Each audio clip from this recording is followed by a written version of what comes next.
que nós possamos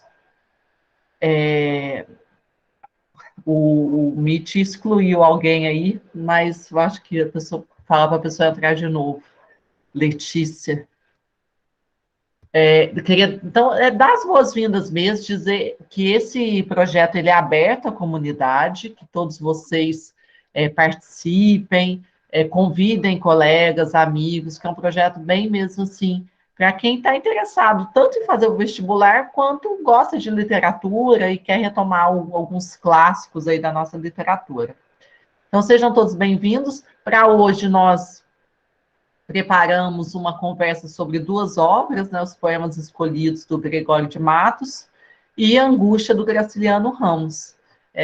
Eu sempre gosto de falar isso no começo das apresentações, que o nosso clube é um espaço aberto, então não fique angustiado, às vezes que são discussões acadêmicas, não, aqui todo mundo pode trazer as suas impressões de leitura, conversar sobre. Ok? Então é isso. Nós vamos começar falando do Gregório e depois do Graciliano. Não sei se as meninas querem dar algum recadinho, alguma coisa, ou se a gente já pode começar. Podemos começar. Então, a gente vai começar, como eu disse, com o Gregório. Vou passar para a Isadora. Deixa eu só fechar.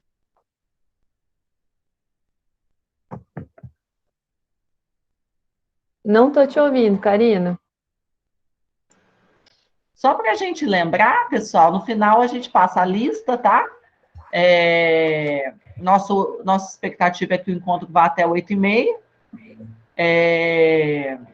E aí a gente já divulga a agenda do clube no final, tá bom? Acho que a Letícia então, voltou aí, ó.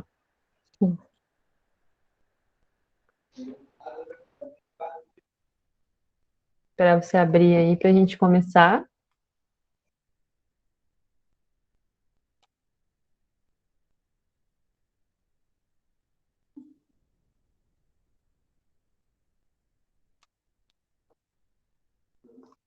Então, como a Karina falou, a gente vai começar pelo livro de poesia, que é o livro do Gregório de Matos, o Poemas Escolhidos.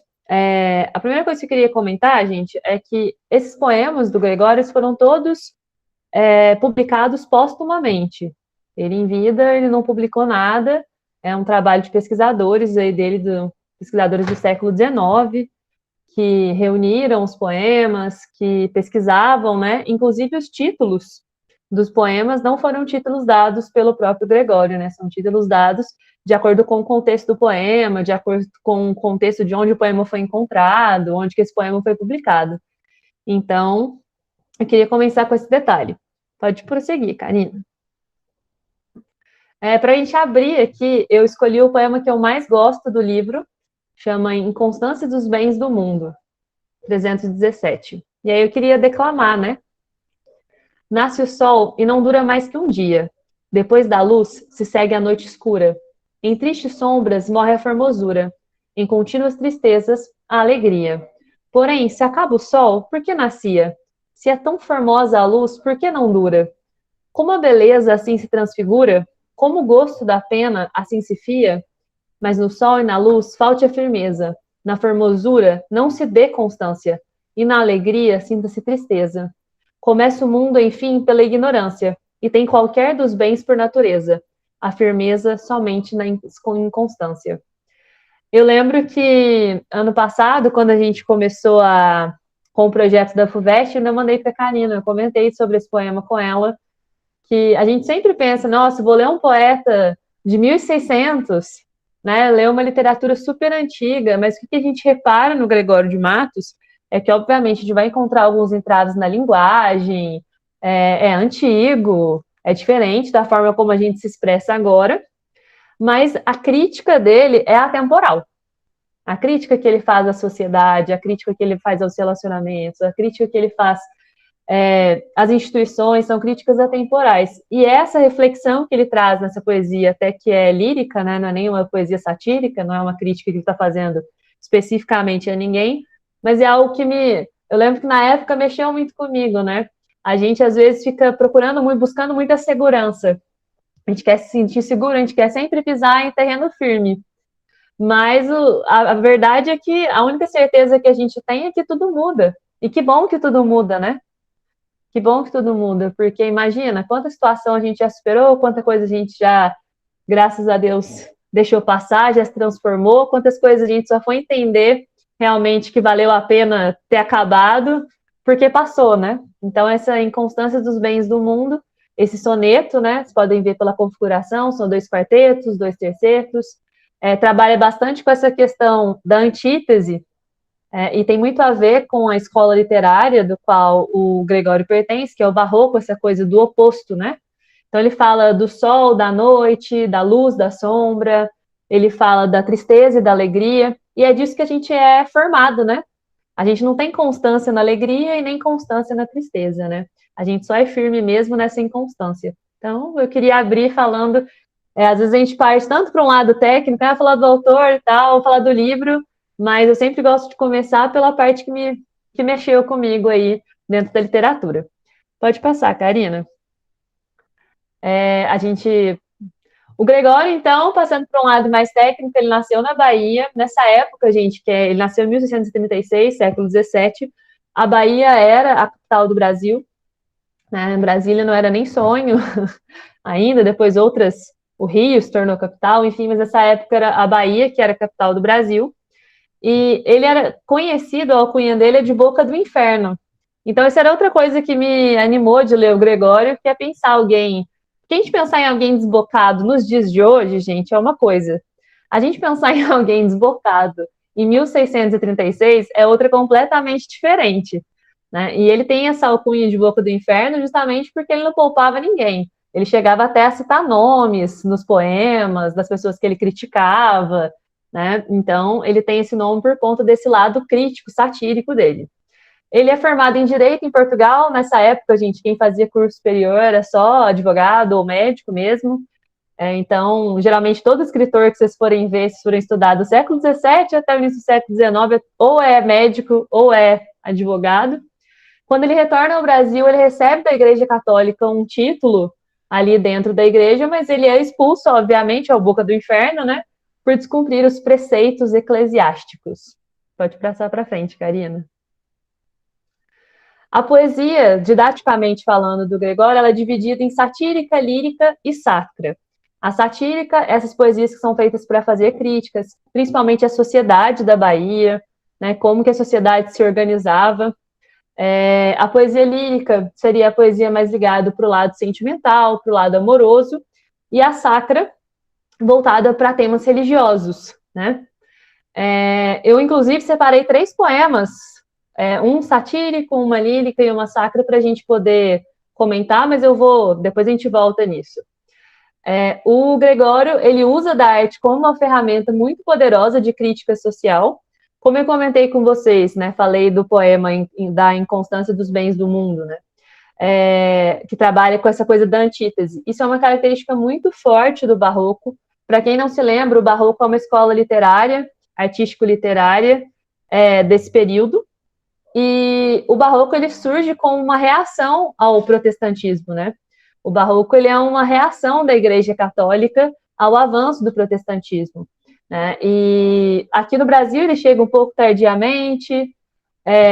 Dentro dessa escola literária, a gente vai ver uma instabilidade do homem, o homem está dividido entre essa coisa do antropocentrismo e o teocentrismo, essa coisa do divino com o profano, né, o que está no céu e o que é mundano.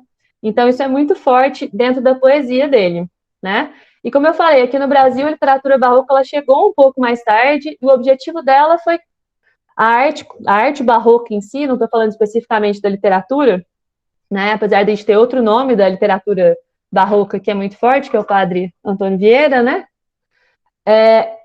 A literatura e a arte era para catequizar as pessoas, cristianizar as pessoas.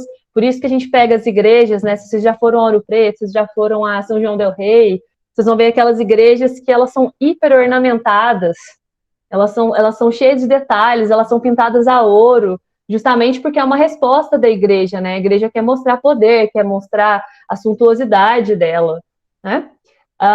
O Barroco também ele se baseia em 2 preceitos europeus, o cultismo e o conceptismo. Não vou entrar em muito detalhe disso aí, não. Depois a gente pode voltar se vocês tiverem dúvida, que, como eu não expliquei, provavelmente pode haver dúvida, né? Manda para frente, Karina. E agora a gente trouxe umas questões do Gregório no vestibular.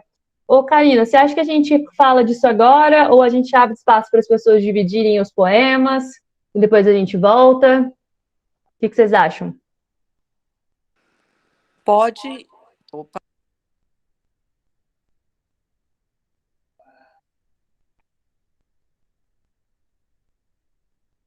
Nossa, me dá um desespero quando eu estou apresentando e acontece isso, que dá aquele...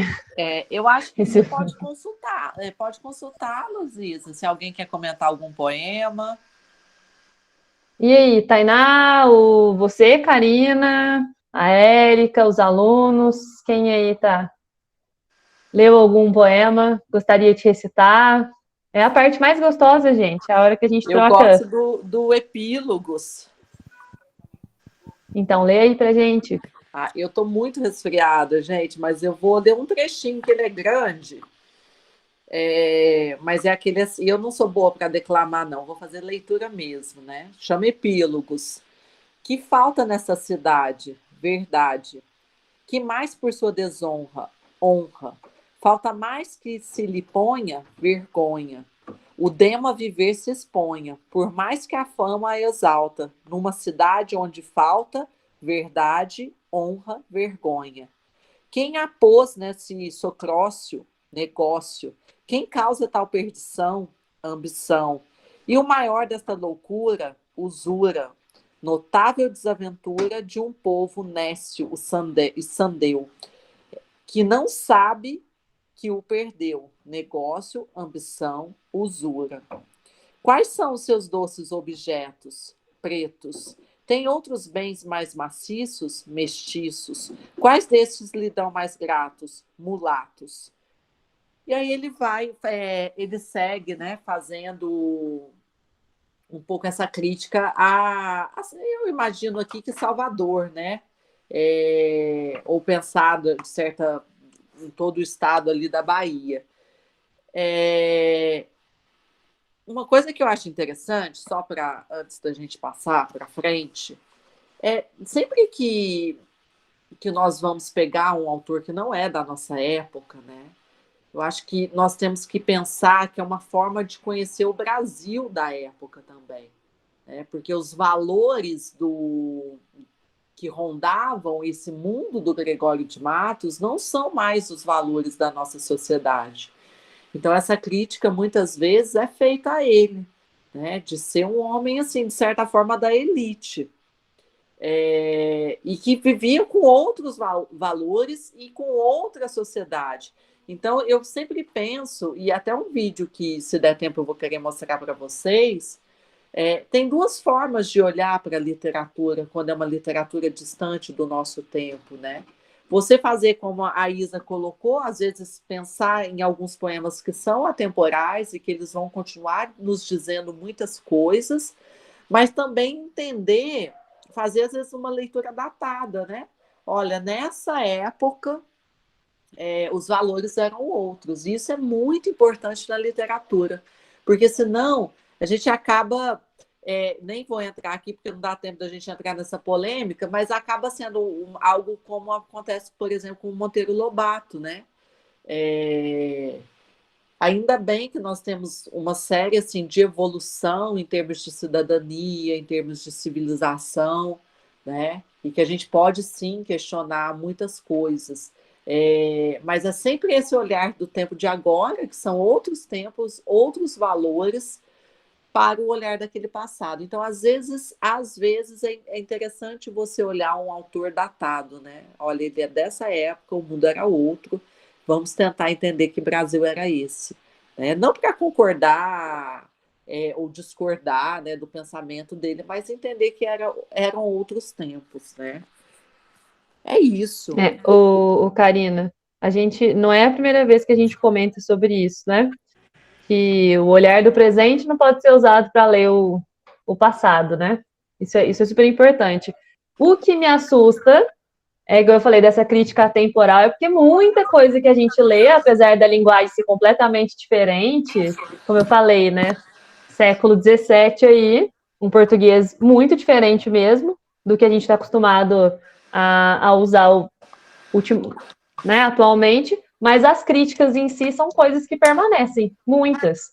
Né? As críticas que ele faz à igreja, as críticas que ele faz com relação a como a sociedade se organiza, as críticas que ele faz à política, são coisas realmente absurdamente contemporâneas, e não deveria, né?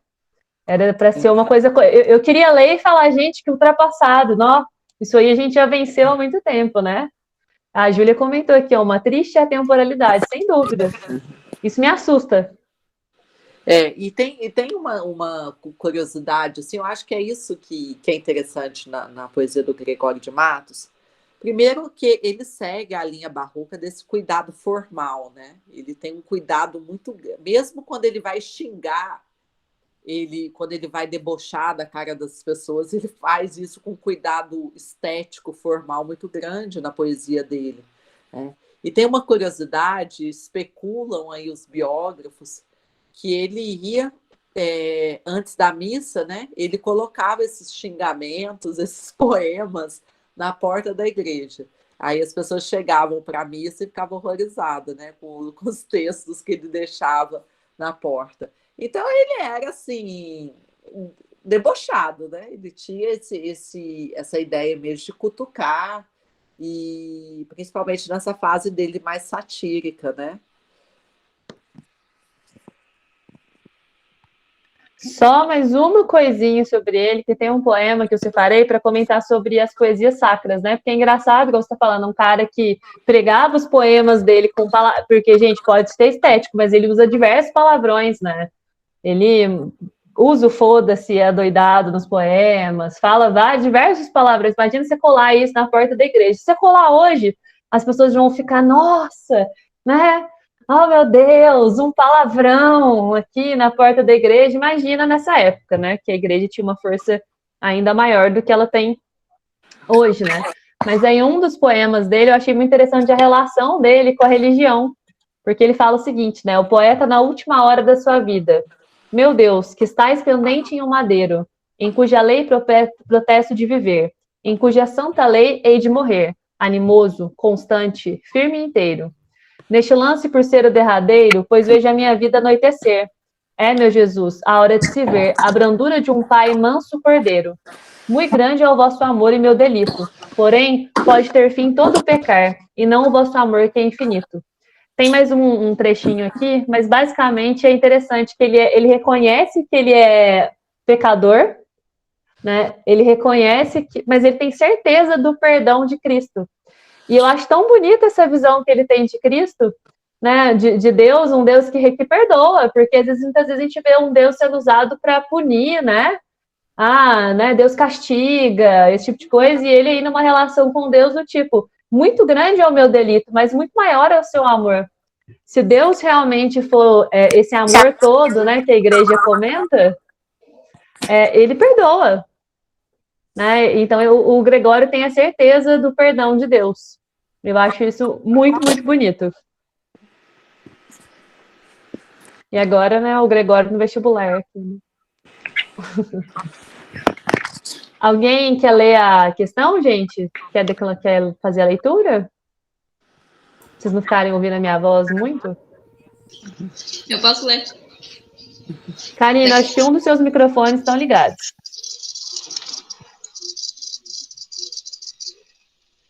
Podemos ir? Podemos? Então tá. Então a questão é de 2018. Quantos há que os telhados têm vidrosos e deixam de atirar sua pedrada de sua mesma telha receiosos? Adeus, praia, adeus, ribeira. De regatões, tabaquista, que vende gato por lebre, querendo enganar a vista. Nenhum modo de desculpa tendes que valer vos possa, que se o cão entra na igreja é porque acha aberta a porta. Genial, né, gente? Né? Se o mal entra ali, né, o cão, vamos pensar no cão como algo mal, né? Simbolizar algo mal aí, apesar do que, né, meio errada a associação, mas a gente faz, né, o cão, né? Se o cão entra na igreja é porque a porta está aberta, né? Então, Ele não entra lá sem convite. É genial, gente. Eu acho muito legal. Deu aí, Karina? Estou tentando desabilitar o meu microfone aqui para ver se está certinho, para não dar ruído. E aí a gente tem a questão, ó. Ao organizar as informações no processo de construção do texto, o autor estabelece sua intenção comunicativa. Nesse poema, Gregório de Matos explora os ditados populares com o objetivo de: letra A, enumerar atitudes. Letra B, descrever costumes. Letra C, demonstrar sabedoria. Letra D, recomendar precaução. E letra E, criticar comportamentos. Qual que vocês marcariam aí, gente? Qual que é aí a intenção comunicativa do Gregório de Matos? Tá fácil isso aí, gente. A Júlia mandou aí, letra E. Você tem certeza disso? Podemos passar? Pode passar. Exato, gente. Letra E, criticar comportamentos. Ô, Karina, tem outras questões aí. Vamos ler mais algumas? Ou quer passar para o Angústia? Acho que a gente pode passar, é só mostrar para eles que essa aqui também foi da prova do Cefet, né? E também analisando aí tanto a questão da forma, né? Da estrutura enquanto poema e também do tema, né? Essa aqui seria a letra A, depois para quem quiser fazer com calma, né? Eu queria pedir para a Tainá passar um vídeo rapidinho, é um vídeo muito curto, porque eu acho interessante vocês acompanharem que o canal da USP no YouTube, os professores da USP sempre fazem vídeos das obras literárias, são vídeos curtinhos, mas já que o vestibular vem de lá, né, é interessante a gente ouvir o que esses professores têm a dizer, né? E depois, Iris, a gente manda assim, os slides, tá? Para vocês. Vou pedir, então, para a Tainá passar rapidinho para nós.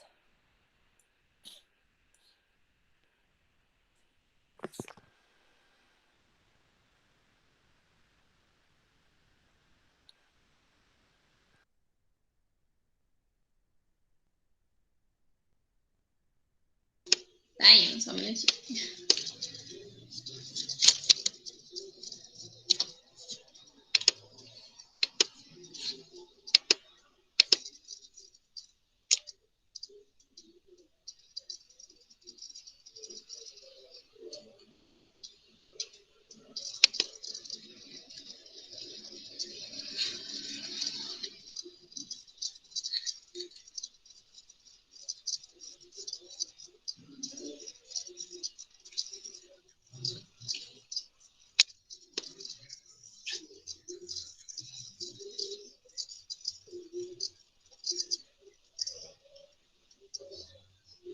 Tá sem som, Tainá?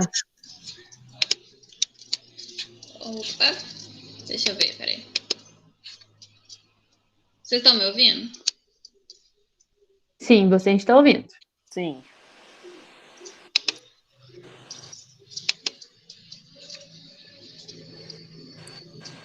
Então, eu acho que não vai o som, não sei porquê. Eu mando o link para... A gente manda o link no chat, aqui, tá? Para eles assistirem depois. Mas aí, tanto do Gregório quanto do Graciliano, tem o vídeo do canal da USP, que aí a gente vai mandar para vocês. É bem legal a perspectiva e o olhar que o professor traz, né? Muito em torno disso, que ele vai reforçar isso, né? Que os valores eram outros. Às vezes a gente vai ver a forma como ele se referia à mulher mulata, ao negro, né? Então, algumas coisas assim, a gente tem que entender, né? Que os costumes eram outros, né? Alguém quer comentar um pouquinho ou podemos seguir? Então vamos lá, Érica. Vamos agora. A Érica deve estar ansiosa, né? Para falar do Graciliano. Eu montei até o altarzinho aqui, viu, Érica? Para você, ó. Tá aqui a baleia, tá tudo aqui. Você tá sem microfone. Liga o microfone. Parece que nunca usou, né? O Meet. Tá aí, Gaina. Eu tentei achar o da angústia, mas não acha, né? Não deu tempo. Tem que mandar fazer, ela me disse. Bom, eu vou compartilhar minha apresentação. Vamos ver se chega direitinho aí, se não dá looping. Não, aqui.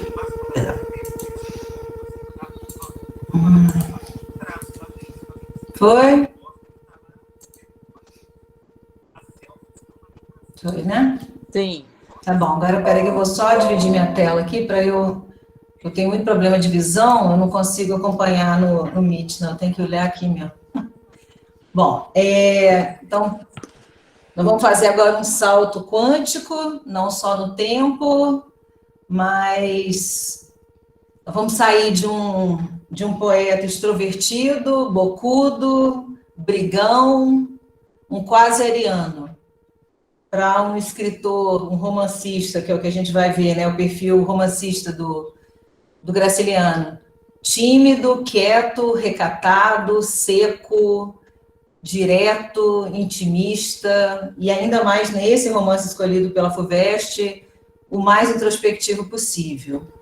Então, agora eu vou falar quase que o oposto, né, do que a Isa falou, em sentido de ser humano, né? Então, eu fiz alguns slides para ele, não dá para contar nem um décimo, né, do que a gente gostaria.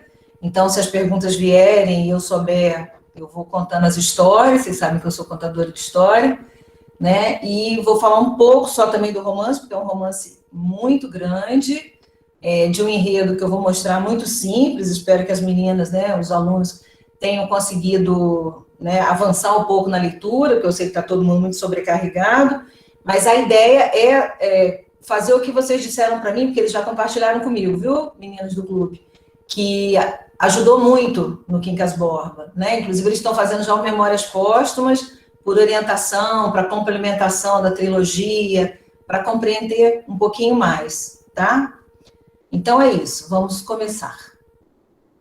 Então, tá aí o Graciliano, né? O Graciliano, para a gente localizar, a gente já falou um pouquinho de linha do tempo, né? Vocês estão lá no romantismo, né? Vocês estão ainda no século XIX, ele é um cara que vai já nascer na virada, né? Ele já vai nascer num Brasil república, né?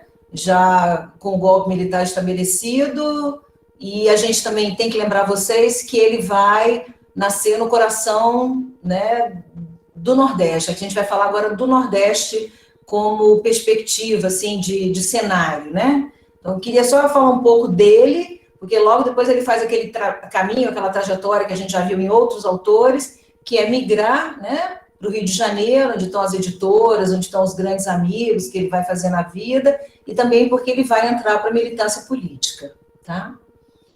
Bom, aqui eu trouxe um retrato das outras obras, só para fazer propaganda mesmo, eu sou do fã-clube, já falei, né, várias vezes.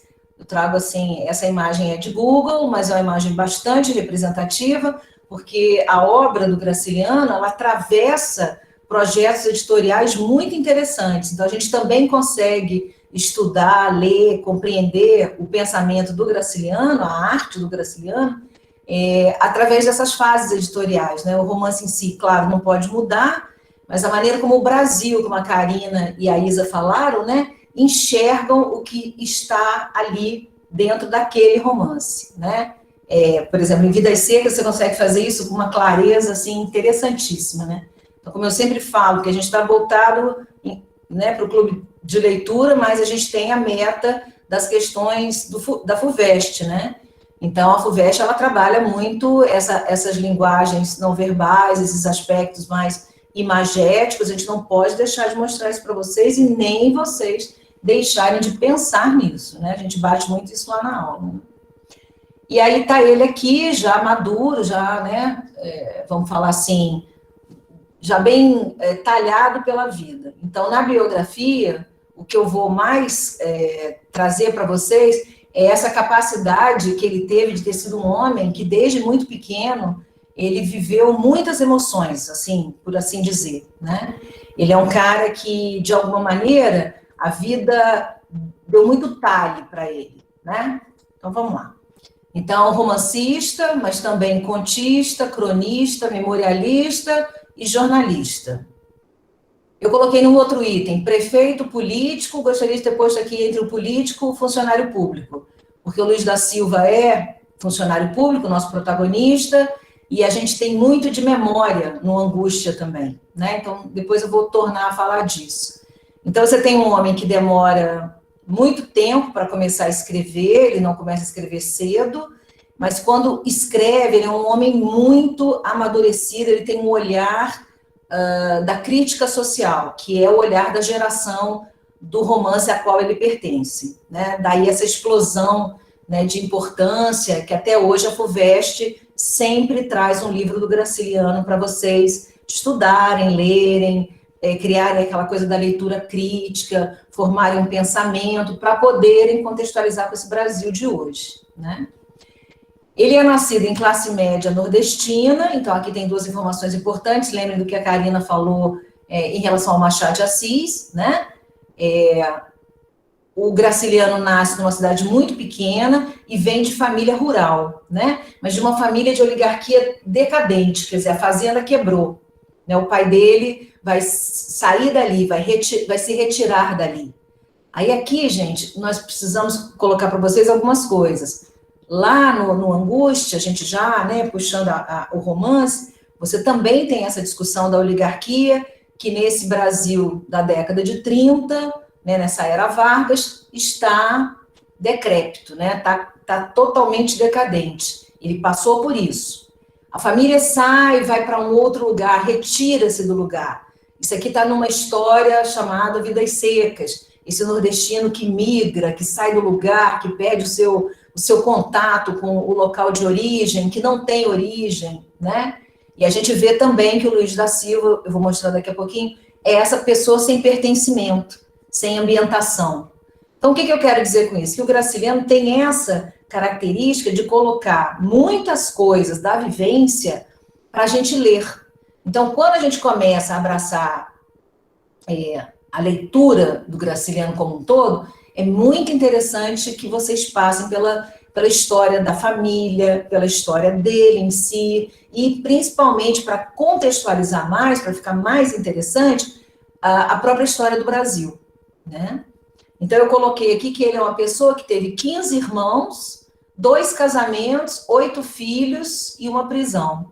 Já dá para entender que tem uma vida, assim, interessante, né? Agitada, cheia de fatos, né? E eu quero dizer que, apesar disso tudo, dele ter esse material todo inspirador, né? Ele relutou demais para escrever. Ele foi um cara, assim, muito privilegiado na hora que ele foi começar a estudar, né? Ele foi para uma cidade onde havia, né, o estudo existia, apesar de estar lá ainda, né, no Nordeste, né? E ainda mais em Alagoas, que até hoje é um dos estados mais pobres da nação, né? Mas ele tomou gosto, vamos falar assim, alguém emprestou o primeiro livro, alguém puxou essa leitura, alguém melhorou esse letramento dele, dali ele não parou mais, né? Tem um biógrafo dele que conta que ele aprendeu, né, a língua estrangeira porque ele queria chegar nos clássicos. Então, ele foi um cara que buscou a literatura, ele viu na literatura uma coisa de gosto, mas ele nunca entendeu que ele poderia fazer daquilo uma profissão. Até porque, nesse contexto de vida que ele esteve, né, ele tinha outras coisas para serem tomadas por responsabilidade, né? Com esse mundo de gente ao redor dele, você faz ideia, né? Essa questão da prisão eu trago porque vocês vão ouvir falar do Memórias do Cárcere, que é o último livro, né, que assim, é o retrato de um Brasil da era Vargas. Então, aqui a gente tem, só para a gente comentar em termos de Enem, e às vezes de FUVEST, né, aquele fato deles retirarem na literatura o texto motivador da questão lá da prova objetiva de história, né, não só das linguagens, né, de filosofia, de sociologia. Então, há um atravessamento, uma interdisciplinaridade que vocês, já comento isso com vocês, né, vocês precisam protagonizar essa interdisciplinaridade. olha, ele está falando disso aqui, meu professor de história falou aquilo, o meu de filosofia lembrou disso, deixa eu juntar tudo, deixa eu trazer o Gregório de Matos, porque ele também, né, bebeu nesse Gregório, como é que eu faço isso? E aqui, ó, eu coloquei, durante a prisão pelo governo de Vargas, foi o Getúlio Vargas que o perseguiu, ele mais do que o prendeu, ele o perseguiu, porque nunca houve prova de nada contra o Graciliano, né, tanto que ele saiu da prisão, né? O livro foi publicado. Então, esse livro que vocês estão, né, desbravando hoje, e já há alguns dias, e vão desbravar mais ainda para a FUVEST, ele é um livro publicado pela esposa, pela Heloísa, pela segunda esposa, né, e pelos escritores já consagrados que moravam nesse Rio de Janeiro. Então, é interessante também mostrar que, apesar de um super talento, ele ser um cara super reconhecido, já nesse Rio de Janeiro, né, da década de 30, anos 35, 36, 37, né, ele relutou demais para que as obras fossem publicadas. Então, existe isso quando a gente for falar da escrita, né, da forma de escrever que o Graciliano traz nos romances, tá? Bom, aí ele chega no Rio de Janeiro no sentido de que ele estabelece moradia no Rio, porque a prisão é no Rio de Janeiro, né?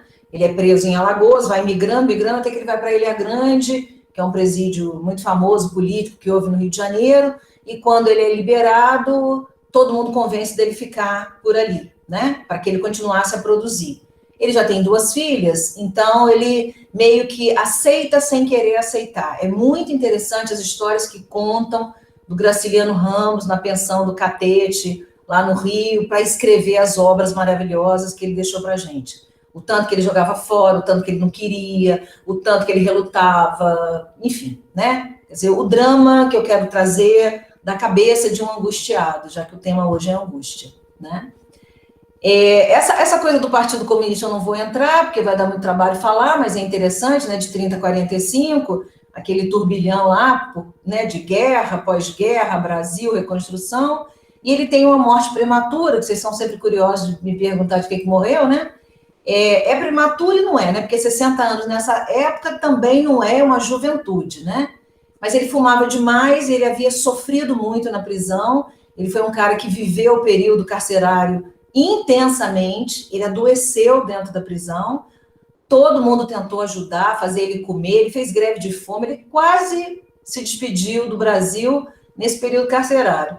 Mas quando ele saiu, ele já estava com os pulmões tomados, não parou de fumar, e o câncer pulmonar o levou, tá? Pronto, é o que eu vou contar do Graça. Ele é conhecido como Velho Graça pelos amigos, então eu também trouxe isso. E aqui, para mostrar para vocês os romances, né, porque tem outros livros, eu trago uma frase do Bose, do Alfredo Bose, que diz que o Graciliano Ramos tinha uma escrita fina em romances de tensão crítica. Os conflitos aparecem sempre exacerbados. Então, não é só no angústia que vocês ficam nessa tensão que vocês estavam me relatando. Ai, eu tô lendo, tô meio sufocada, eu tô lendo, tá me incomodando. Olha, prepare-se, porque os outros, São Bernardo também é assim, Vidas Secas também é assim. Caetés é um pouco menos, né? Mas é isso, né? À medida que ele vai passando pelas coisas na vida, a tensão, lá, a Isa está dizendo, é desesperadora, né? E é interessantíssimo, porque você vai ver essa tensão crítica e esse estado de incômodo que vocês sentem associado a recursos literários, que é o que faz a obra ser a obra, né? Como é que aquilo ali está escolhido, né? A dedo por um gênio, né? Bom, então essa divisão aqui também não é minha, ela é do Antônio Cândido, né? Que é um crítico literário, sou da USP, que foi super, né? Assim, próximo, no sentido de próximo de trabalhar a crítica do Graciliano, de ler o Graciliano, de muito tempo depois da morte ainda falar muito bem do Graciliano, né?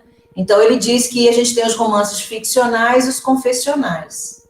Mas é interessante, porque até pelo nome você imagina, no Infância ele conta coisas da infância, e no Memórias do Cárcere ele já foi preso, então ele já está adulto, ele está lá, né, quase nos anos 40, para chegar em 53, e esse livro tem 2 volumes, quer dizer, é memorialista mesmo. Só que eu também aproveito para lembrar que em Angústia já aparecem personagens e citações de situações que vão ser repetidas, reapresentadas na infância. Então, é legal você pegar as obras e vir lendo tudo. A gente não lê um Graciliano, a gente lê todo Graciliano, né? Bom, então vamos dar um respiro para a gente fazer só a contextualização. Já falei bastante de época, né? Eu trouxe 4 capas. Essas 2 primeiras são da última prova da FUVEST, já caiu para quem tentou, né, o vestibular, né, recente, já com uma angústia na lista. Esses 2, esse do meio é, lógico, bem depois das primeiras edições, que são as que estão ali, 41 e 47, e essa já é uma de edição mais especial, que traz o elemento da corda, que é um elemento que conversa demais para o romance. Ele pertence, agora vamos voltar na linha do tempo com vocês. Vocês estão vendo lá, né, ainda o José de Alencar, vão chegar, né, no Machado de Assis agora, em breve, e aí quando você pular para o 3º ano, que vocês abrirem o modernismo, aí vocês vão entrar na geração de 30, que é considerada a geração do romance brasileiro. Vou já explicar isso aí. Então, só em termos de linha do tempo, vocês saberem para onde é que vocês já foram, né? Vocês já ultrapassaram os 1800, vocês já estão, a gente está falando de 1930, 40, 45, 53, e ele não está escrevendo sobre o século passado, e muito menos o do Gregório, né? Ele está escrevendo sobre o Brasil que ele está inserido, né? No Brasil que ele está inserido, tá? Aí a gente traz 2 coisas que são importantes para a leitura e para a FUVEST. Vocês vão estudar ainda o modernismo, a geração de 20, que é, olha, eu trouxe aqui só para comentar, viu, meninas, assim, pra vocês não ficarem, né? É uma geração mais ligada à poesia. Vai discutir milhares de modificações interessantíssimas, abala, né, o Brasil, abala a língua portuguesa, abala os comportamentos. É um Gregório moderno que chegou e, pá, vou falar o que eu penso, vou desconstruir, preparem-se. Mas o próprio Antônio Conde, ele quando fala do Graciliano, ele lembra, né, que não tinha como o Graciliano estar aqui, porque, olha, ainda é um movimento muito ligado ao Sudeste, né? Aquela coisa das famílias, assim, que puderam estudar, que puderam viajar para a Europa, e esse não é o perfil da geração que vem logo depois, 10 anos depois, que é a chamada geração de 30, que é a que a FUVEST está fazendo você estudar através do Angústia. Então, aí vocês busquem na cabeça de vocês o que é 30 no Brasil. Eu trouxe aqui algumas coisas, vou falar bem rapidinho, tá? A gente tem que lembrar que, economicamente, o Brasil faliu, perdeu-se o preço do café, né? Então, essas coisas, essas gestões mal feitas, né, levaram à quebra, né, da monocultura que segurava, que sustentava o governo e, por consequência, a população, né? E existe a chegada de um Getúlio Vargas, que é um presidente que vem com muita promessa de liberdade, direitos trabalhistas, direitos feministas, né, com muita promessa, mas a gente não deixa de lembrar que ele vem salvaguardado pelos militares, né, e os militares são do Sul, então já traz também assim, uma carga de pensamento, de posicionamento bastante diferente daquela política café com leite, que estava sendo, né, há muito tempo repetido.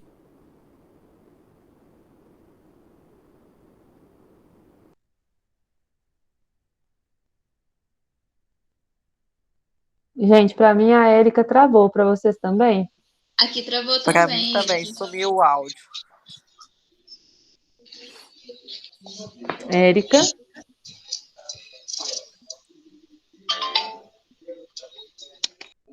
que a internet dela caiu? Acho que caiu. Caiu. Ela deve estar voltando aí, gente. Aí, Vamos ela aguardá-la um voltou. minutinho. Não, voltou? Não. Acho que ainda Mas eu não. acho que enquanto ela volta, queria aproveitar. Gente, eu estava deitada no sofá ouvindo a Érica. Eu gosto tanto. Deixa eu voltar aqui para mim. Abriu a câmera, não sei, apareceu só seu nariz. Só a cabecinha, né? É. Aí ela voltou.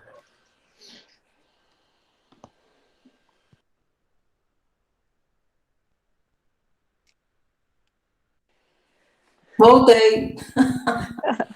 Ai, morar na roça é uma delícia. Tudo bem? Todos bem? Tudo certo, a gente Desculpa, estava amando te ouvir. Desculpa, interrompi a gravação.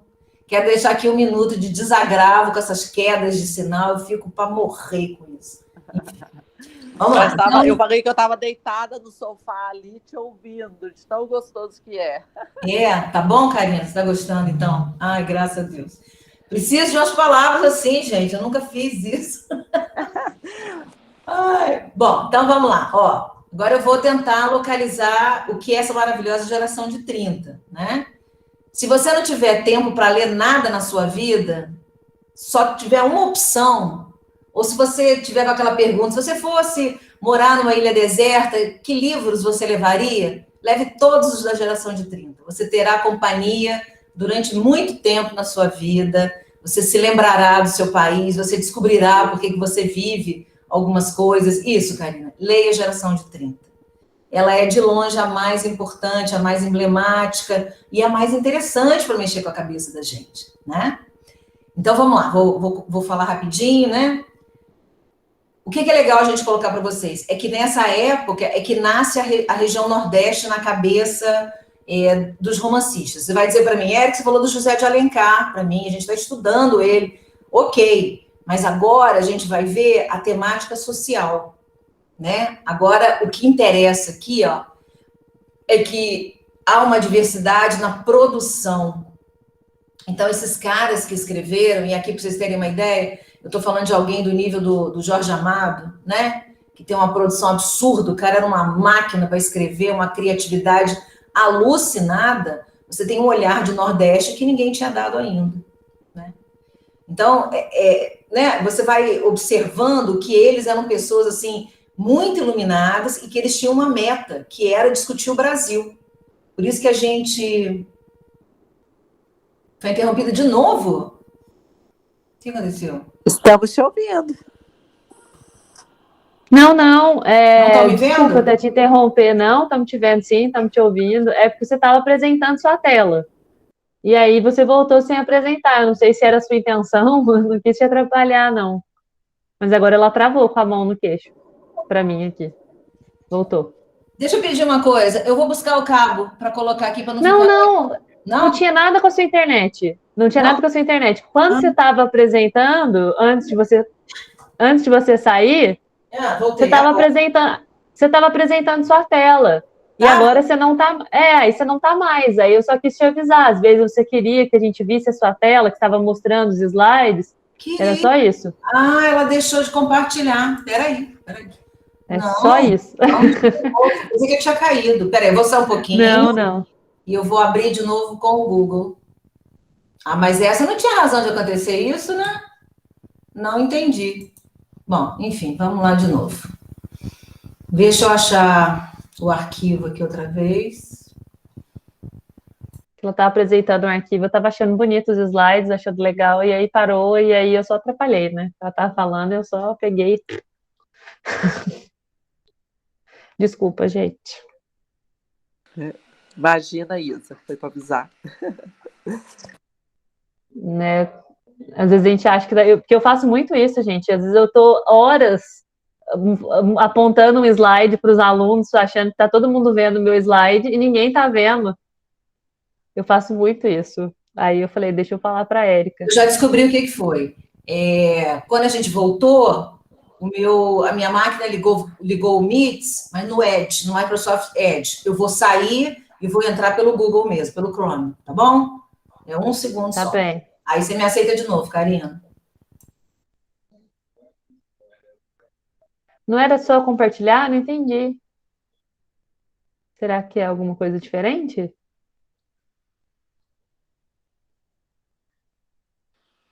Uai, não sei. Mas enquanto a Érica ajusta ali, eu acho que ela falou algo interessante da geração de 30, né? Quando eu fiz a primeira leitura, eu até anotei aqui. A gente estava tendo nesse período um up editorial, né? As pessoas estavam tendo mais acesso à literatura. E foi essa geração que vai levar para as pessoas conhecer esse interior do Brasil, esse Nordeste, né?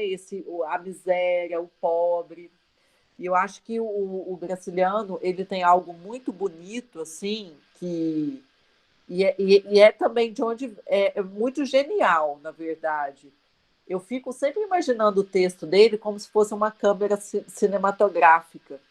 Ele consegue descrever e mostrando a cena sob várias perspectivas, né?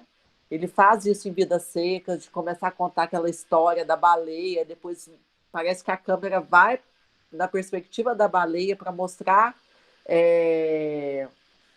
isso né, como se fosse o cachorro vendo o mundo.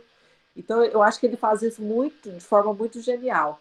E o que eu sinto em todas as obras dele, tem sempre um personagem que dá vontade de você entrar lá e dar um chacoalhão. Né? Fazer, meu filho, o que você está arrumando? Que é esse poder que ele tem, que eu acho que é do tipo de escrita, dessa genialidade de fazer esse efeito catártico ser muito forte, muito forte. Não tem como você ler uma obra do Graciliano Ramos e não ser imerso para aquele ambiente. Eu acho que a Érica está apresentando essa genialidade tão bem, é o que a gente vai sentir com o personagem Luiz da Silva, né? Da vontade de chacoalhar ele, falar assim, meu filho, acorda, né? Eu tenho vontade de mandar ele para terapia. Aí, você viu o ato falho, Érica? Oi? A vontade de falar para o Luiz da Silva, meu filho, acorda. Acorda. Acorda. Acorda, amor, que a hora está chegando. Acorda, né? Acorda, pega a cobra e acorda. Acorda tem toda uma significação. Acorda para ele, acorda, ele pegou. Eu pensei que na hora que eu falei, eu lembrei da corda. Da corda, então, não é legal? Tudo isso tem a ver, é muito genial mesmo. Sei lá, eu sou muito fã mesmo, enfim, eu sou até difícil de falar. Bom, então vamos lá. Agora tá aí, Isa, tá vendo direitinho? Dá um feedback aí, tá? Estamos. Estou sim. O áudio tá bom, né? Os meninos estão aí ainda, vamos embora. Então, o que é legal da gente falar? Depois dessa propaganda toda da geração de 30, é importante que vocês lembrem disso aqui, ó. Há um aumento no número de leitores e de editoras.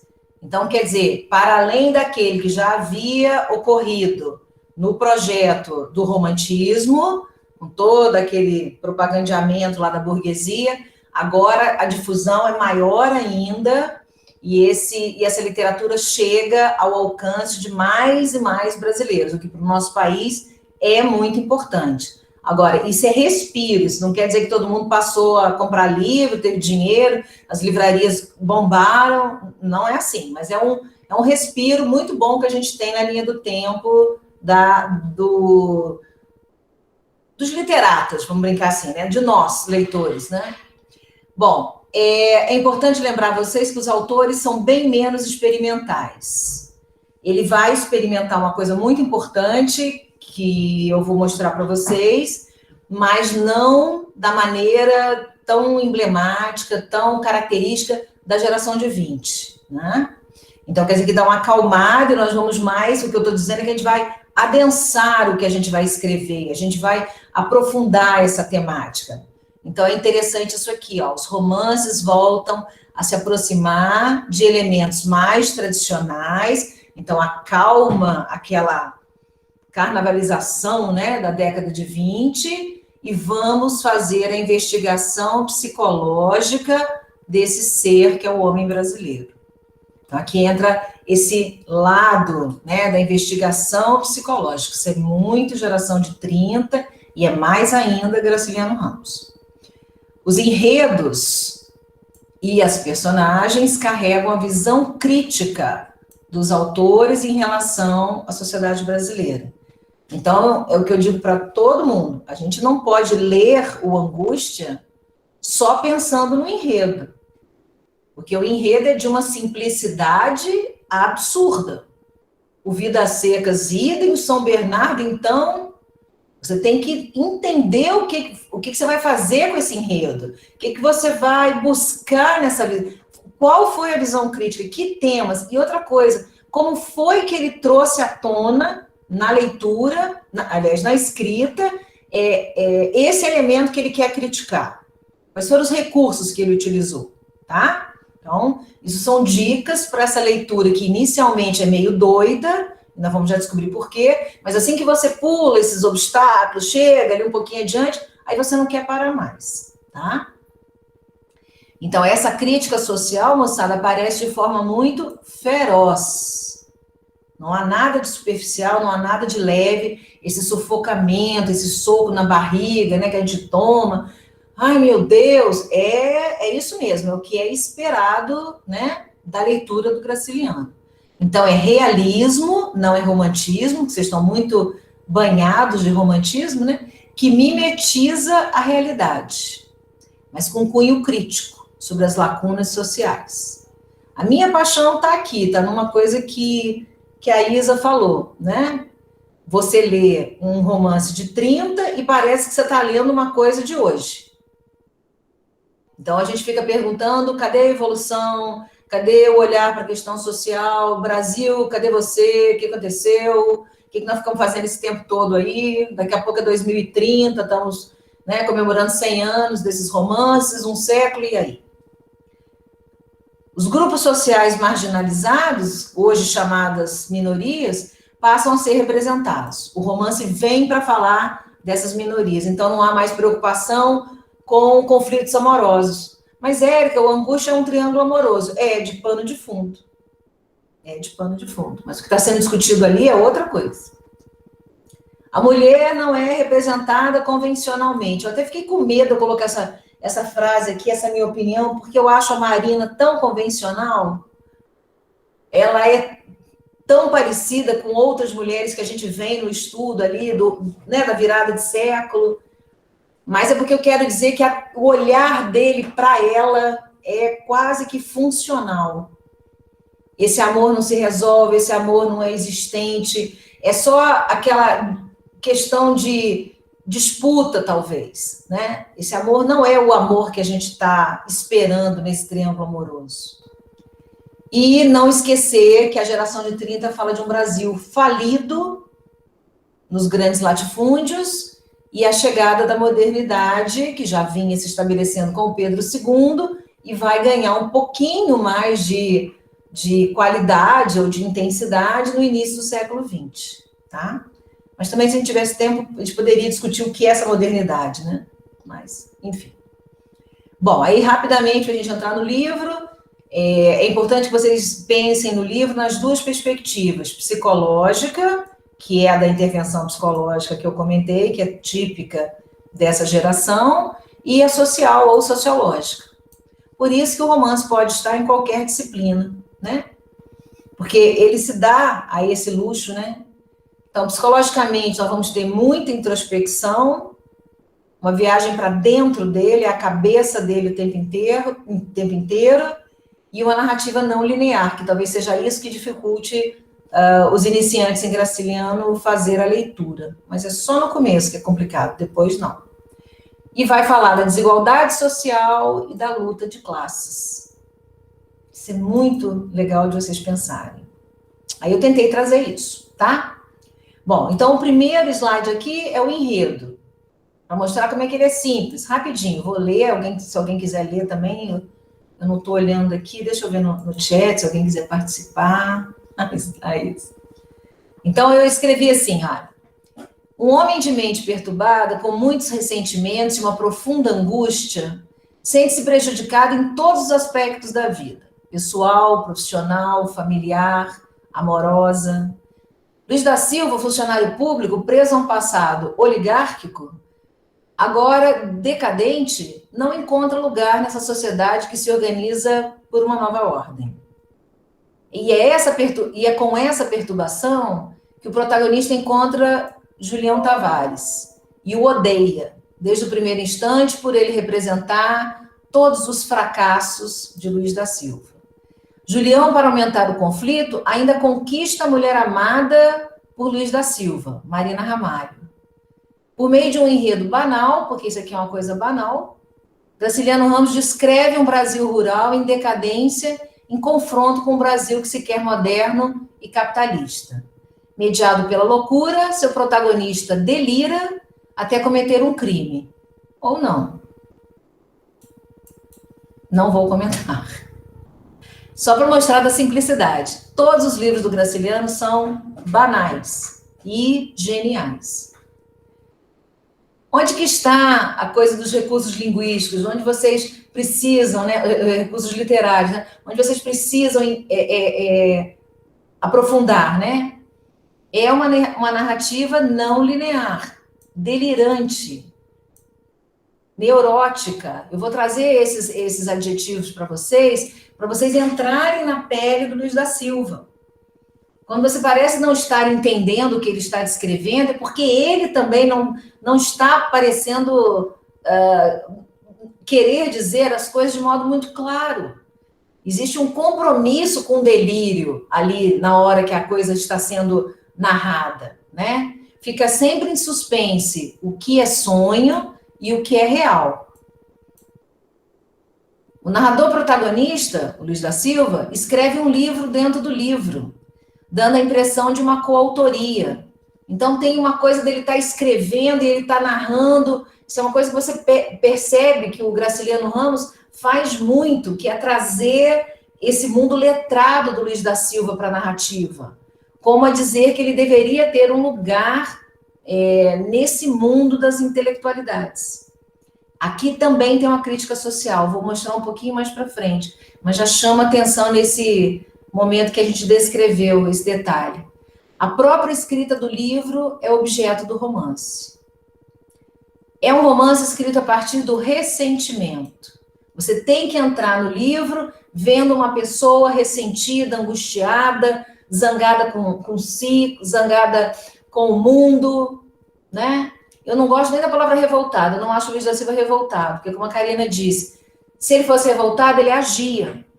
E ele não age, ele só reage.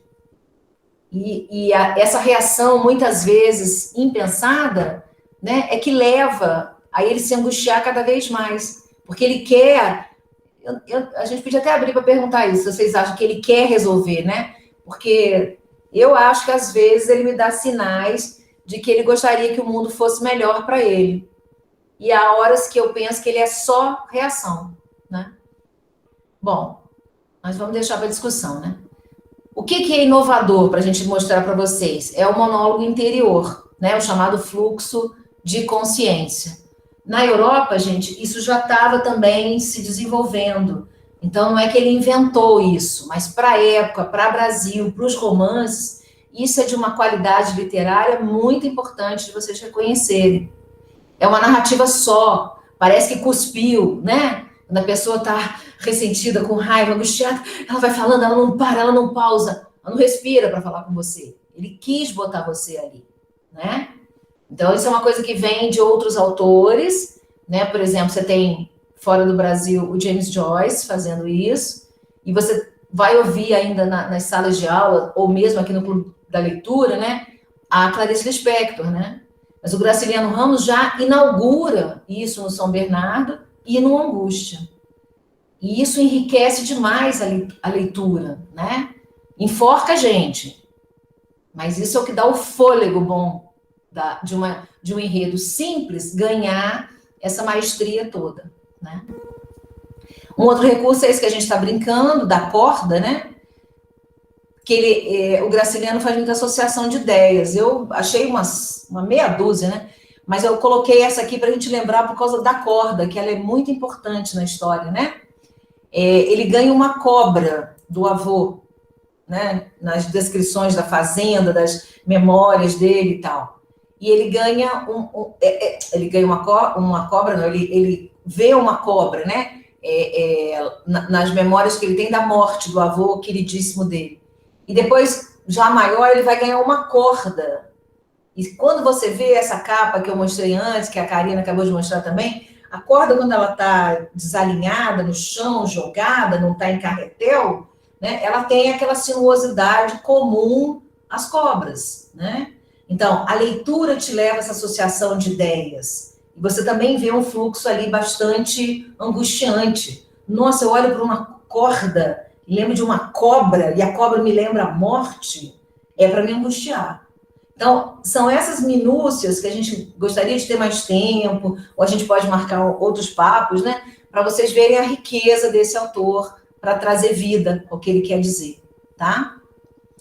Bom, agora eu vou falar das personagens, depois eu falo da questão e encerro, tá? Bom, o Luiz da Silva, eu escrevi um drama entre o indivíduo e o coletivo. Eu vejo a vida do Luiz da Silva assim, né? Isso é uma coisa, não é do livro, isso é uma coisa da minha interpretação, né? Ele é o herói protagonista, narrador, então chamado narrador protagonista, inaugurado, né? O Graciliano vinha com narradores de primeira pessoa, né? E ele vai colocar o Luiz da Silva ali para aumentar essa emoção, para colocar você participante, com essa capacidade dele colocar o monólogo, né, o fluxo da consciência andando ali com você, e ele é constituído como personagem como esses seres que eu coloquei em destaque. O Luiz da Silva é um desambientado em Maceió, um sem lugar no mundo, quer dizer, olha lá, o indivíduo desambientado, ele não se encontra, ele não se vê na sociedade de Maceió. E ele também não se vê no coletivo, ele é um sem lugar no mundo, ele acha que o mundo não tem lugar para ele. Aqui, entre aspas, é a própria descrição dele, sou um mero parafuso na máquina da vida.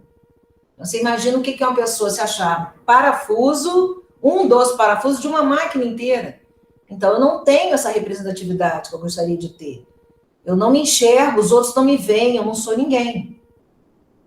E ele é um funcionário público, considerado descartável. Quer dizer, no coletivo, ele é só um parafuso. E no pessoal, na lida, no trabalho dele, ele é um funcionário público que a qualquer tempo pode morrer, ir embora, desistir do trabalho, que ninguém vai sentir falta. Isso é que é o descartável. Ele é descendente de uma oligarquia falida. Ele sabe da história do pai, eu vou mostrar para vocês a família, ele sabe da história do avô. Então, ele vê a questão hierárquica dele se tornar uma decadência. A família desaparece na importância da vida, né? Muito pobre, marginal, mas, graças a Deus, letrado, né? Para ter uma alegria na vida, que é a história de escrever, de sonhar com as publicações, né? De ter uma intelectualidade ali a serviço dele, para trazer para ele o que a gente fala muito, né? Quando a gente não tem, às vezes, mais nada, a gente tem a nossa leitura, a gente tem os nossos livros, né? Para buscar, para nos confortar, para conversar com a gente, né? Isso é muito dos leitores, né? E o perfil da angústia. Odeia a burguesia moderna, porque a burguesia chega, a modernidade chega, mas não chega para ele não aceita, ele associa a modernidade à decadência da família, à morte, né, a morte em vida, né, dos próprios familiares, do pai, do avô, né, deixaram de ter importância, deixaram de ter os bens materiais, né, o sofrimento aparece. E por isso, ressentido, angustiado, um pobre diabo, né? Um pobre diabo também é uma outra coisa, só para a gente encerrar esse slide, é para lembrar as marcas linguísticas do Nordeste, né? Quando você fala, nossa, parece um pobre diabo, você está colocando a pessoa assim, completamente perdida na vida. Não tem para onde ir. Um pobre diabo, né? Então, tudo tem mais de uma interpretação, tudo tem mais de uma maneira de encarar. Quanto mais vocês voltarem, né, nos trechos que vocês mais gostarem, mais vocês vão entender esse perfil do Luiz da Silva, né? Bom, aqui está da família um exemplo que eu dou para vocês entenderem o peso dessa decadência na formação desse sofrimento mental do Luiz da Silva, né? Olha como é que o Graciliano trabalha a questão da denominação dos nomes, né? Então, a família era a família Silva. O avô, ele era importante, ele tinha terra, né? Então, ele tinha aquele lugar de dono de terra, proprietário, latifundiário, por mais pobre que as fazendas fossem, mas ele tinha um lugar de poder reservado a ele. Olha o nome do vô. Trajano Pereira de Aquino Cavalcante e Silva. Remete a quê? Aos nomes aristocráticos, imensos, enormes, vários casamentos patrimonialistas, eu era importante, casei com pessoas importantes. Entra a decadência, o Graciliano põe o filho dele, né, do Trajano, Camilo Pereira da Silva. Já deu uma reduzida, né? Porque agora o pai já é comerciante. Mas é um comerciante pior ainda, ó, falido. Então, já começou a funilar a situação familiar. E a marca dessa situação vem também explicada no livro pela denominação. Até chegar a ele, que vai ser apenas da Silva, Luiz da Silva. E que se tornou apenas o quê? Funcionário público. Não tem mais nada no nome dele. Ele serve ao Estado. Acabou. Se o Estado quiser dispensá-lo, dispensou, porque, afinal de contas, ele é só um parafuso qualquer da máquina. Então, essas são as grandes sacações que vocês podem ir acostumando a fazer para ler essa grande obra, né? Eu escolhi essa, teriam outras, tá? Vamos ver Julião. Então, no Triângulo Amoroso, Julião é o grande inimigo. A gente pensa, a princípio, que seria só em nome do amor, mas a gente sabe que tem muito mais coisa por trás disso. Julião é o burguês, é o representante da urbanidade, da modernidade, do novo, do que se quer estabelecer, e que é tudo o que o Luiz da Silva não aceita. Então, você tem aqui contrapontos. Ele é filho de comerciante também, ó, mas só que o comerciante, o comércio dos pais do Julião, é um comércio bem sucedido, ao contrário do Luiz da Silva. Mas Graciliano traz sem tradição e sem berço. Né? O sem berço é um termo que a gente fala até hoje, né? Sem berço, veio do nada. Os burgueses eram vistos sem berço, sem sangue azul, sem aristocracia, meio sujos até, né? Costumava-se dizer. Ele é um pseudo-intelectual. Ele usa da erudição apenas para impressionar. Então, é o cara que fala empolado, é o cara que chega e domina um ambiente, mas, na verdade, ele não sabe nada de coisa alguma. O Luiz da Silva odeia, porque o Luiz da Silva entende essa ferramenta, né? Como é que ele faz uso dessa pseudo-intelectualidade para achar um lugar ao sol, um lugar de importância, né? Um tantão de ranço. Isso, exatamente, o prestígio vai indo pro lixo, né? Ele é rival, aí eu pus aqui para vocês pensarem essa coisa da dicotomia, né? No plano amoroso, porque ele conquista a Marina, vamos já falar. Mas ele é principalmente rival na vida cotidiana, porque ele representa, vamos lá, o dinheiro, a posição social, os casos amorosos. O Julião é um Dom Juan, é um conquistador, e o status, ou seja, tudo aquilo que o Luiz da Silva não tem mais. Então ele olha e revolta, né? Quer dizer, ele olha e fala, caramba, eu podia estar ali, eu podia ser eu, né? Esse olhar do ressentimento passa por isso. Então eu lembro a vocês de novo, como eu já fiz no drama, que há o ódio individual e há o ódio coletivo que move as ações do Luiz da Silva contra o Julião Tavares. E a Marina, eu digo que é um estranho amor, porque eu acho que é um amor que está ali no livro, mas não para ser um amor, mas para ser a ponte entre os dois atores, Luiz e Julião, né? Eu não sei em que ponto vocês estão do livro, então eu não vou dar muito spoiler, eu não gosto muito disso, mas só para vocês entenderem, essa Marina chega para morar muito próximo do Luiz da Silva, que mora numa região muito pobre, de forma que eles separam as casas com a mesma parede, aquelas casinhas geminadas, Então, o Luiz da Silva reconhece a família chegando, percebe a Marina, né? Há um suspiro, um alívio no livro de dizer, puxa, né, agora o amor vai salvá-lo, né, como a gente vê em outros romances, né, vai mudá-lo, vai ressocializá-lo. E aí a Marina é uma menina sonhadora, sonha com casamentos, sonha com joias, né, riqueza. A Marina é a inocente fútil, que dá muito valor à materialidade, né? Ela tem essa coisa de querer desfrutar de uma riqueza que nem os pais, nem o próprio Luiz da Silva poderiam dar para ela. Mas o Luiz da Silva entra na conversa e vai achando que pode com ela e tal, né? Vai fazendo os gostos, né? Como dizia minha avó. Até que, casamento marcado, vai ficar noiva, o Julião aparece, o Luiz da Silva percebe que a Marina se encanta com ele, e ali se dá o desencontro de almas, Luiz da Silva, Marina Ramalho. Ela abandona o Luiz para ficar com o Julião, que vai oferecer para ela essa vida, né? Essa vida de presentes, de teatro, essa vida de princesa que ela desejava.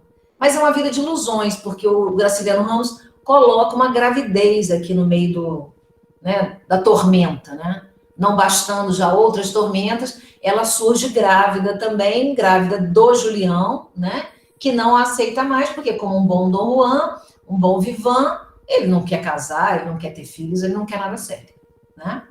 Não darei maiores informações, nem que me peça. Tá bom? Pronto. Aí, para a gente já deu o tempo todo, né? Já são quase 8h30. Eu vou trazer duas questões para vocês. Essa vocês encontram em qualquer material da FUVEST, é a questão que discute capa de livro, que eu falei para vocês. Tá? Então, eu vou mostrar já as capas, e aí a gente vai fazer a pergunta, porque pergunta do estilo comente, é a prova aberta, né?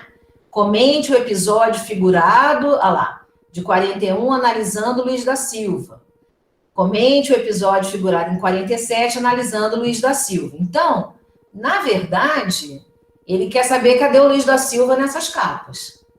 Essa é tá vendo? Segunda edição, quer dizer, essa é ainda no comecinho, né, da publicação, da difusão desse romance Angústia, né, onde o artista resolve colocar na capa esse momento de encontro do Luiz da Silva com a Marina, né, que aparentemente pode ser para nós um momento alegre. Ele viu a mocinha, ela era, né, bonita, ele se apaixonou, papapá. Mas, na realidade, para quem passa pela leitura, esse é o momento em que se inicia a grande tragédia que vai aparecer no final do livro. Então, a FUVEST, ela tem certeza que ela está conversando com quem leu o livro, não com quem leu o resumo ou pegou uma síntese qualquer, né? Então, quando você vai comentar, você pode comentar a primeira leitura, que seria essa, né, do encontro, mas fazendo referência aos fatos que vão advir desse encontro. Quando chega no segundo, eles dão a conexão, eles fazem a coesão para o pensamento do participante, né, da FUVEST. Porque na segunda publicação, em 47, ele dá voz à cena do crime. Então, quem está deitado aqui não é o Luiz da Silva, como parece ser pela pergunta, mas sim o Julião Tavares. Do Luiz da Silva só está aqui o braço. Então, quer dizer,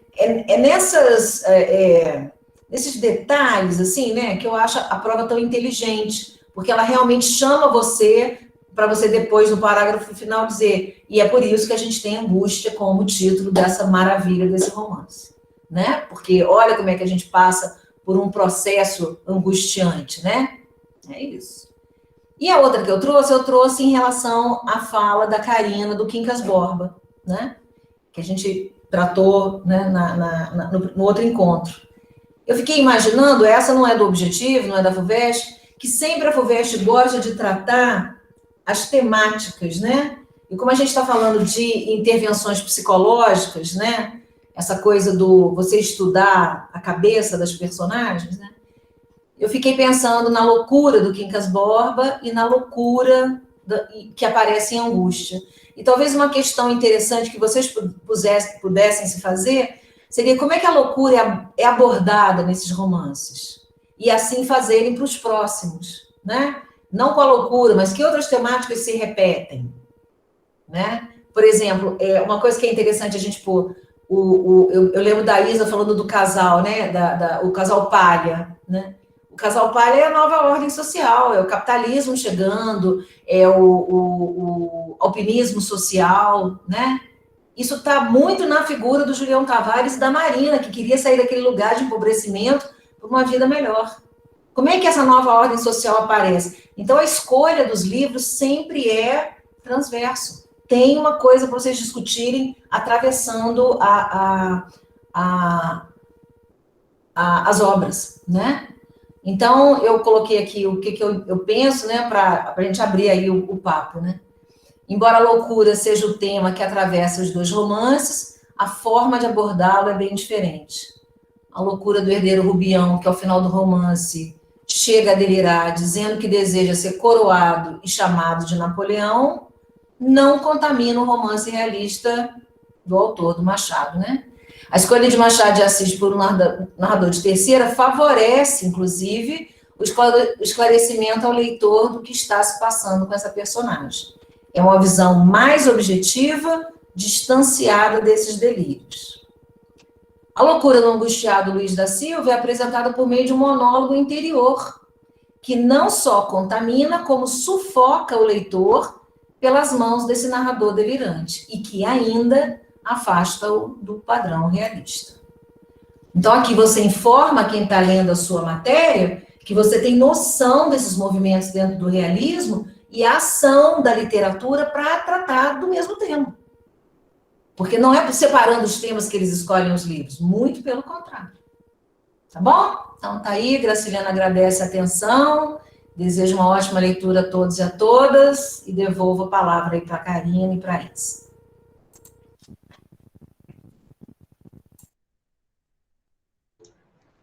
Obrigada, Érica. Sempre uma delícia poder ouvir você. E eu estava pensando aqui, né, que quando uma professora ama tanto um autor, como que isso é contagiante? Eu acho que a leitura é contagiante. O Clube de Andorinha, ele pensa muito nisso, né? Que se quando outras pessoas nos escutam falando sobre literatura, que elas também vão ter esse interesse em ler as histórias, né?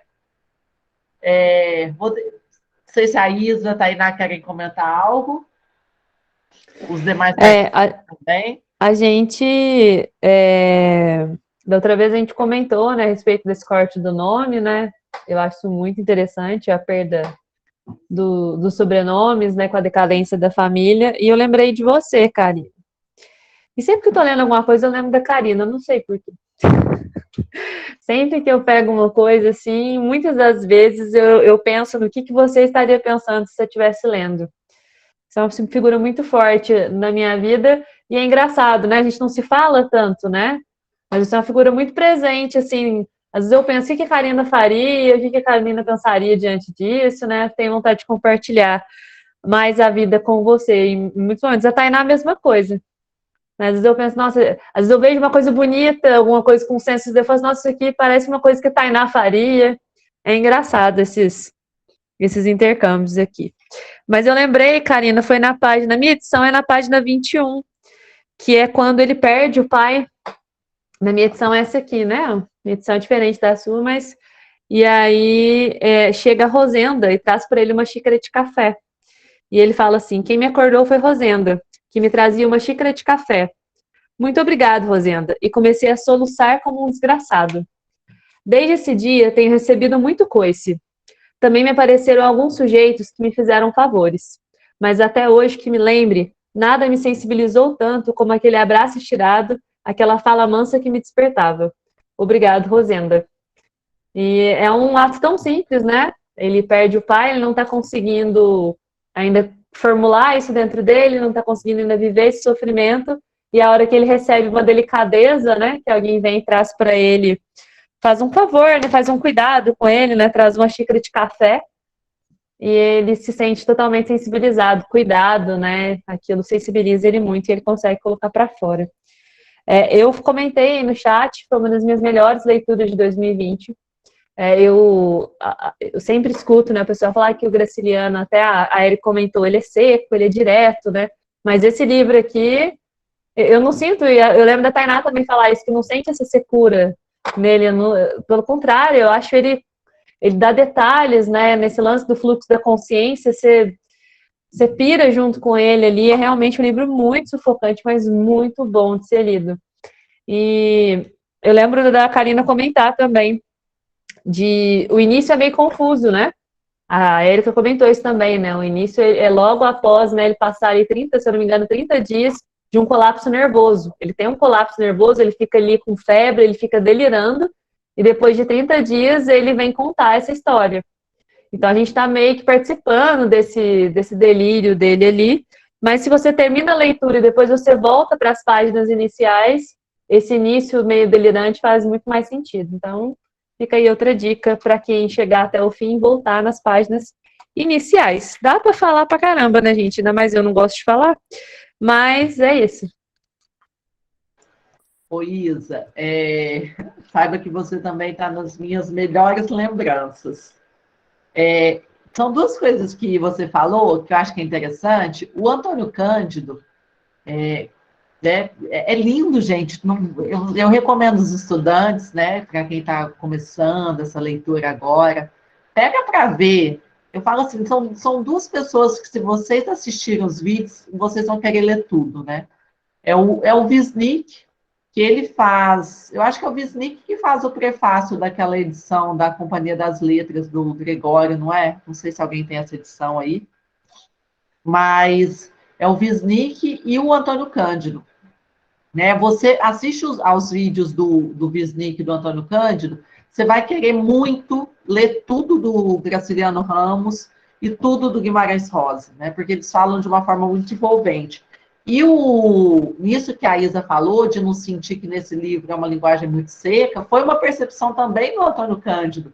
Ele vai dizer que essa obra é um pouco mais gordurosa, né? Ele vai usar essa expressão, que vai fugir um pouco desse estilo de escrita do Graciliano, né? E a Isa chamou a atenção de um trecho que eu acho muito triste e bonito, e eu acho que esse trecho, juntando com alguns outros do início do livro, responde uma questão. Responde não, né? Pode ser uma resposta. A interpretação é muito subjetiva, né? Pode ser uma resposta para o que a Érica colocou, né? Porque ele ele reage ou ele fica ali só passivo, né? Porque ele está lá chorando a morte do pai sozinho, né? Ele só vai chorar quando alguém chega perto dele, quer dizer, é só reação. E ele vai dizer isso no começo do livro, eu acho muito triste, né? A forma como ele vai colocando as coisas. Ele fica o tempo todo falando que quando ele vai falar, né? Vida de sururu. Ele fala o tempo todo, né? No começo do livro. Ah, isso é uma vida de sururu. E assim, eu não sei se para o Nordeste isso teria uma interpretação diferente, né?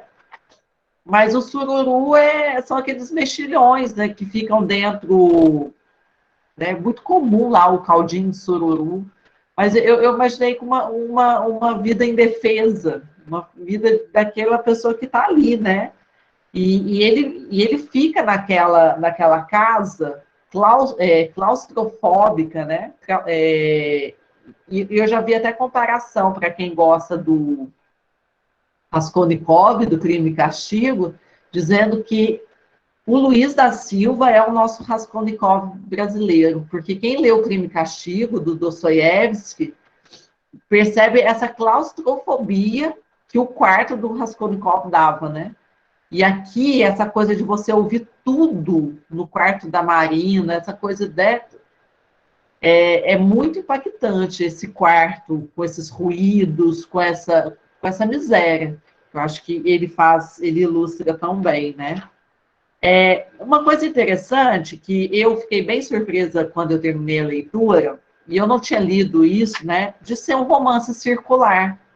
Então, uma recomendação que eu dou, para quem chegar no final, volta e leia as 3 primeiras páginas, porque o começo é o fim da história, né? E é interessante a gente voltar mesmo para ver como que isso vai se desenrolar, né? Então, é um romance circular e ele vai brincar um pouco com isso. Mas, enfim, eram só essas questões que eu queria falar para dialogar um pouco com a questão que a Isa colocou. O pessoal que está na sala leu, está lendo, pretende ler, quer comentar um pouquinho.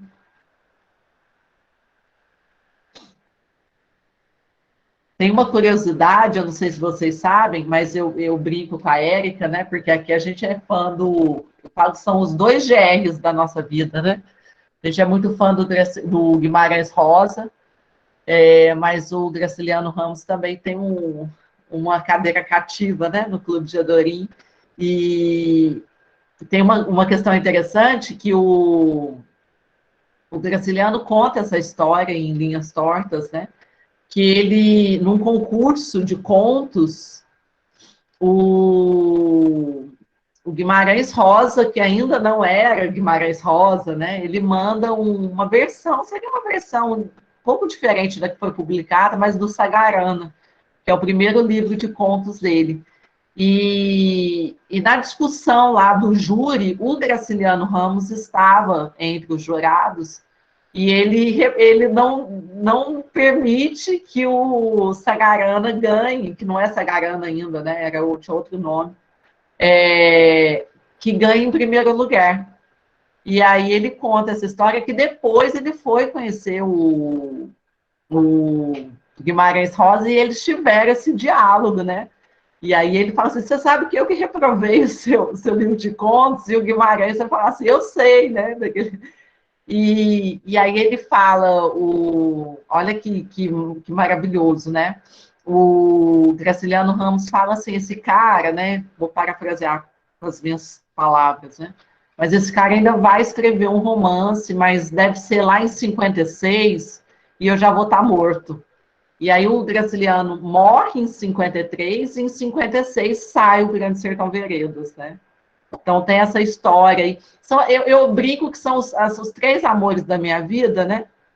Que tem essas coincidências.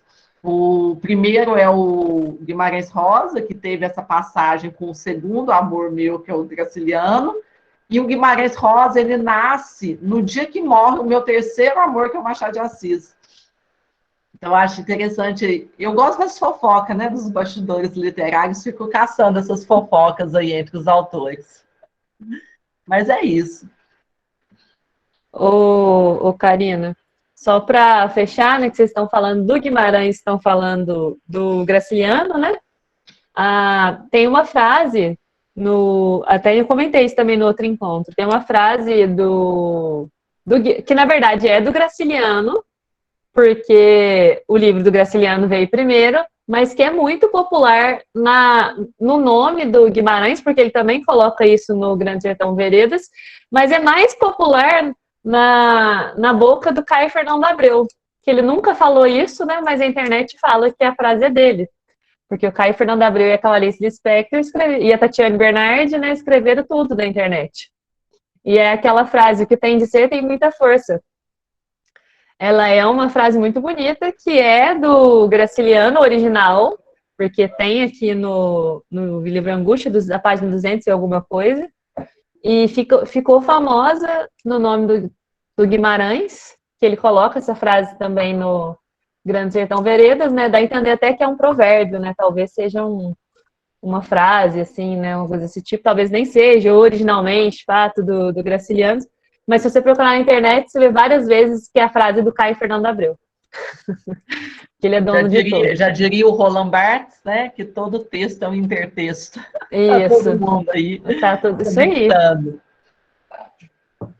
Pessoal, tá no chat a nossa lista de presença. Eu vou pedir muito que vocês preencham. Mais alguma consideração?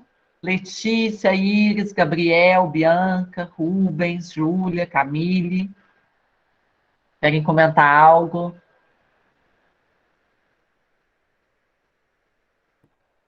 Eu acho que a gente pode fazer propaganda do próximo encontro.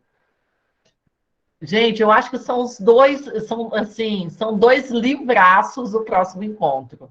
Né? O primeiro é Campo Geral, que é a história linda do Miguelim. É o primeiro livro das novelas, né, do Corpo de Baile, do Guimarães Rosa. Gente, Campo Geral é muito lindo, é muito lindo. E quem gostar muito, pega a primeira novela, que é o Campo Geral, depois vai na última do Corpo de Baile, que é o Buriti, que é o Miguel grande, o Miguel adulto. São essas novelas aqui, ó, do Guimarães Rosa. Então, nosso próximo encontro, a gente vai falar da primeira novela, que é o Campo Geral. Tá? Vocês vão achar isso em algumas versões diferentes, mas é o mesmo texto. Porque ou está aqui no Corpo de Baile, ou está no Manuelzão e Miguelim, que é a história do Miguelim, ou estará no Campo Geral, que é o livrinho mesmo que saiu, que é o nome da novela. É a vida na perspectiva da criança. Né? O Miguelinho, ele vai contar a vida dele, e ali tem muitos traços autobiográficos, né, do Guimarães Rosa. E, gente, é emocionante, é lindo, é pueril. Tem até fizeram um livro tão lindo, infantil, eu não vou achar aqui agora, minhas coisas estão meio...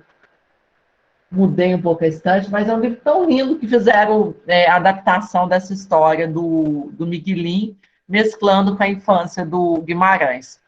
E o outro livro também, para o nosso próximo encontro, eu comentei isso na outra rodada que a gente fez da leitura da FUVEST, que eu fiquei assim, Deus do céu, eu acho que esse livro vai ser aqueles livros legais, cults, mas chato. E eu não achei nada disso. Eu amei O Romanceiro da Inconfidência, da Cecília Meirelles. É um livraço, ele é muito musical, ele é gostoso, ele te embala. E, assim, para a gente que é mineiro, para a gente que está aqui no sul de Minas, tem uma outra perspectiva de várias histórias que permeiam o nosso imaginário aí, né? Os Inconfidentes, a história ali de Tiradentes, a questão do ouro, a questão a própria Marília, né, de Dirceu, lá do Tomás Antônio Gonzaga. Então, ela vai fazer um trabalho tão cuidadoso, tão bonito, e a Cecília, ela fica super insegura para publicar essa obra. Ela fala assim, gente, eu acho que ninguém vai gostar disso, ela fica numa insegurança, e é um livraço, é lindo. Então, nosso próximo encontro vai ser no dia 16 de setembro, né, para falar dessas duas obras, Campo Geral e Romanceiro da Inconfidência. Eu vou mandar para vocês um e-mail, relembrando essa data, né? E já deixando o convite. E a gente pede que vocês divulguem o Clube de Adorim. Nós temos o Instagram, né, que é @Clube de Adorim, e que vocês estejam aí sempre conosco. Convide um amigo, esse espaço é aberto aí a toda a comunidade. Recadinhos? Quero pedir um favor também. A gente tem um projeto no Clube de Leitura de Adorim, que é recomendar livros para as pessoas da comunidade. Esse projeto é junto com a TV Princesa, aqui de Varginha, e a cada 15 dias nós mandamos vídeos recomendando obras literárias. E eu queria muito pedir para os alunos do Cefet, se puderem, enviar um vídeo. É simples, simples, simples. Vídeo gravado na horizontal, até 1 minuto e meio, recomendando uma obra literária. Oi, eu sou fulano de tal, estou aqui para recomendar esse livro, por isso, isso, isso. 1 minuto e meio na horizontal. Então, os alunos do Cefet quiserem mandar o vídeo para a professora Érica, e aí ela passa para mim, para a gente passar esse vídeo nas quartas-feiras na TV Princesa. Então, fica esse convite aí também para vocês. E vocês que gostam de escrever resenhas, a gente também publica resenhas no Instagram do Clube de Adorim. Então, mandar a fotinho do livro, a resenha que você fez falando do livro, isso também é bacana e ajuda aí o nosso clube a disseminar a literatura. Recados, pessoal, esqueci de algum? Tudo certo? Podemos encerrar? Só o convite para o próximo encontro da semana que vem de Torto Arado. Ótimo, bem lembrado. Além dessas atividades que nós temos da lista da FUVEST, nós temos as atividades oficiais do clube. E nós estamos lendo atualmente Torto Arado, do Itamar Vieira Júnior. Nosso próximo encontro é dia 26, às 19 horas. E, gente, livraço, livraço, livraço. Olha, o Torto Arado, vocês vão ver que ele bebe na geração de 30. Imagina um romance contemporâneo, moderno, trazendo essas heranças. E o Itamar, ele faz questão de gritar mesmo que ele tem essas influências, né? Contar isso aos quatro ventos. Livraço, interior da Bahia, a história contada por 3 figuras femininas. Muito impactante, muito bonito. Fica aí o convite para que vocês participem. Finish?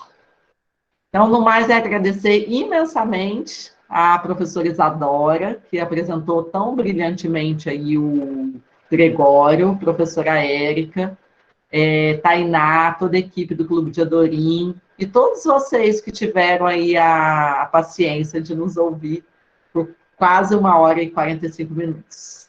Então é isso, boa noite a todos, bom descanso, e até semana que vem no encontro do Torto Arado. Se não assinou a lista de presença, está aí no chat. Um abraço. Tchau, gente. Até amanhã. Até, tchau, tchau.